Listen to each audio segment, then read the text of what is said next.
Bonjour Martine, Bonjour, Rocky, vous allez bien? ça va et vous? Ah bah, très bien, je vois que vous avez besoin de mes connaissances. Tout à fait, tout à fait. Vous avez fait une conférence sur le DIP récemment, et Oui, là du coup, ce qui amène à des notions de sacrifice, et là on va et de enchaîner du coup mort, et de le carnet. mort. C'est ça, voilà, tout à fait. Et j'avais des questions justement sur le module de la mort à vous poser. Qu'est-ce qu'est-ce que la structure de mort en général?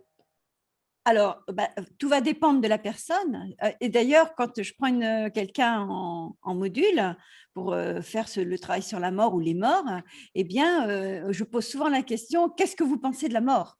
Parce que chaque personne a son idée, voilà, tout le monde ne vit pas la vie de la même façon, quoi. Et c'est vrai que là, on s'aperçoit que la mort se fait peur, la mort est inconnue, la mort impressionne, et puis on est loin de penser imaginer que la mort elle puisse se nicher dans différents endroits, à différentes occasions, à travers plein de personnes, à travers voilà, des difficultés, des morts qui sont morts depuis longtemps, mais qu'on a complètement oublié ou qu'on ne connaît même pas, et puis qui malgré tout rôdent dans la famille. On les appelle d'ailleurs les morts fantômes.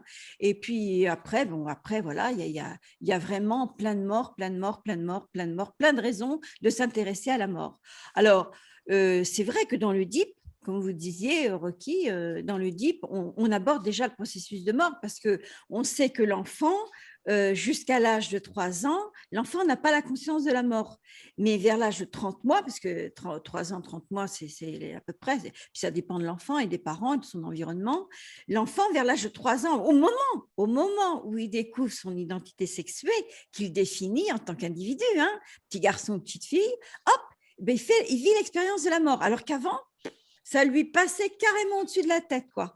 Et là, un exemple, un oiseau mort, un animal mort, ça va l'interpeller, puis ça va, voilà, ça l'interpelle. Donc, si ça l'interpelle, il s'y intéresse. Ça veut dire que s'il s'y intéresse, ça veut dire qu'il va s'identifier à ce qu'il va voir ou ce qu'il va comprendre, quoi. À son niveau, à lui, bien évidemment, hein. C'est un enfant de 3 ans. Donc alors, la mort, c'est vraiment vers l'âge de 30 mois que ça commence à rentrer, à s'intérioriser mentalement, intellectuellement chez l'enfant. Mais l'enfant, lui, il n'est pas conscient. Mais par contre, la structure subtile de l'être humain, de l'enfant, va commencer déjà à vraiment à marquer des traumatismes liés à la mort.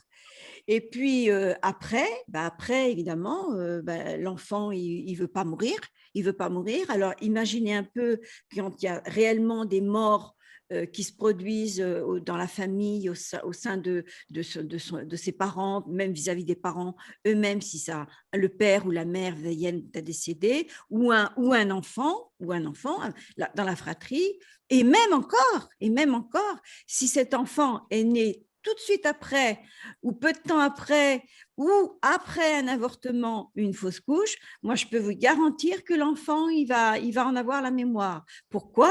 Ben, comme on l'a dit, on l'a expliqué, mais moi, je vais m'adresser quand même un petit peu aux personnes qui n'auraient pas pu assister ou regarder, avoir le temps de regarder les autres vidéos, parce qu'il y a quand même une chronologie je veux dire, rationnelle, qui est logique, hein, hein. Donc, la cellule, on sait qu'elle absorbe, qu'elle est envahie, qu'elle projette, et on sait avant tout qu'elle a une mémoire, c'est une conscience.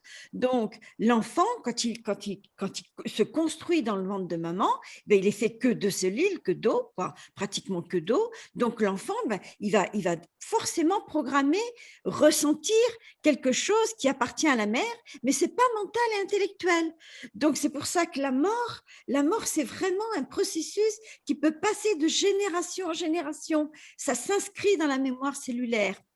Et puis après, ben, il y a la mort. La mort ben, effectivement, l'enfant, quand il naît, ben, l'enfant, il va perdre le ventre de maman. Donc, il va mourir à quelque chose. Il va mourir à cette étape dans laquelle il était si bien en fusion, maman, moi. Et je ne faisais pas la différence, je ne me différenciais pas. Donc, l'enfant, quand il va naître, eh bien, il va le vivre aussi comme une petite mort.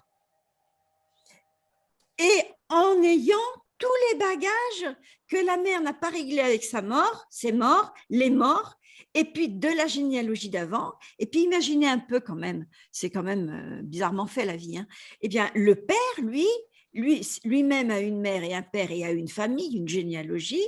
Eh bien, tout ça, ça va se regrouper, ça va se mélanger d'une manière ou d'une autre, et puis ça va passer par le filtre de la mère, bien évidemment. Puis après, le père, quand il s'occupe de l'enfant et que l'enfant, il découvre le père, on en parle beaucoup plus dans le module du père, hein, l'intérêt et l'avantage et l'importance du père dans une famille.